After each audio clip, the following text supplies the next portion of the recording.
இன்னைக்கு நல்ல ஸ்பாஞ்சியான eggless rava cake, அதுவும் குக்கரில் எப்படி பண்ணுறதுன்னு பார்க்கலாமா? அதுக்கு ஃபர்ஸ்ட் மிக்சர் ஜாரில் 1 கப் வறுக்காத ரவை, 1/2 கப் சர்க்கரை, 1/4 கப் மைதா இதெல்லாம் சேர்த்து நல்லா ஃபைன் பவுடரை அரைச்சி எடுத்துப்போம். இது கூடவே 1/4 cup refined oil, 2 tablespoon butter இல்லைன்னா நெய், இது கூடவே 1/4 teaspoon vanilla essence, 1/4 teaspoon baking soda, 1 teaspoon baking powder, 1 cup காய்ச்சி ஆற வச்ச பால் இதெல்லாம் சேர்த்து நல்லா அரைச்சி எடுத்துப்போம்.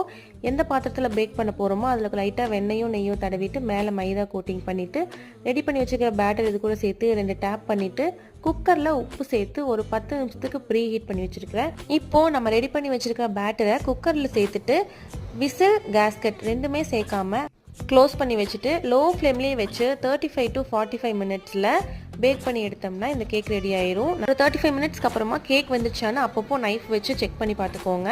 அவ்வளோதான், ரவா கேக் ரெடி.